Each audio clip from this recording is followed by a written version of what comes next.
টক ঝাল মিষ্টি আচার বানাবো। তো এই জন্য আমি আমগুলো ধুয়ে পানি শুকাতে দিয়ে দিয়েছি। আর এখানে সরিষা ধুয়ে আমি এটা পানি ঝরতে দিয়েছি।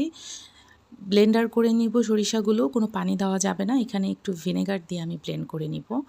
আর আমগুলো কেটে সাইডে গায়ে আমি চপচপ করে নিয়েছি। এখানে লবণ, হলুদ, সরিষা বাটা দিয়ে ভালোভাবে মাখিয়ে এটা আমি 2 থেকে 3 দিন রোদ দিব। রোদ দিয়ে যখন গায়ের পানিগুলো শুকিয়ে যাবে দেন আমি আচারটা বানাবো। আমার আমগুলো রোদ দেওয়া শেষ। এখন আমি ড্রাই ইনগ্রিডিয়েন্টসগুলো হালকা করে টেলে নিব। এখানে গোটা ধনিয়া নিয়েছি, জিরা নিয়েছি, জাউন নিয়েছি, হলুদ সরিষা নিয়েছি আর মিষ্টি জিরা নিয়েছি আর অল্প একটু গরম মশলা। আর এখানে আমি একটু পাঁচফোড়ন দিয়েছি। একটা পাত্রে সরিষার তেল গরম করে নিয়ে এখানে আমি রসুন বাটা দিয়ে দিব।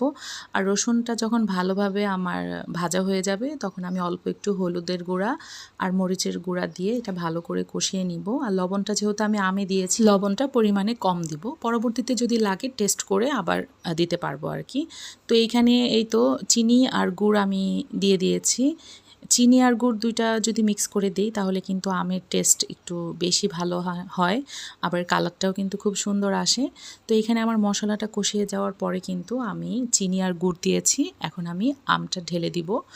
আমটা ঢেলে দিয়েই কিন্তু আমরা একবারে বা একদিনে আমরা আচারটা বানাবো না। আচারের নিয়মই হলো আচারটা যদি আমরা ধীরে ধীরে জাল করি বা দিনে দিনে জাল করি তাহলে কিন্তু আচারের ভিতরে মশলাটা খুবই সুন্দরভাবে যায়। আর আমি এই তো আচার আমার হয়ে গিয়েছে। এটা আমি 3 দিন চুলা কমিয়ে জাল করেছি। তারপরে যখন রোদ উঠবে আমি কিন্তু রোদে এটা দিব। আর যে ড্রাই মশলাগুলো ছিল এগুলো আমার আচার হয়ে যাওয়ার পরে কিন্তু আমি ড্রাই মশলাগুলো ব্লেন্ড করে নিয়ে এটা আচারে দিয়ে দিয়েছি।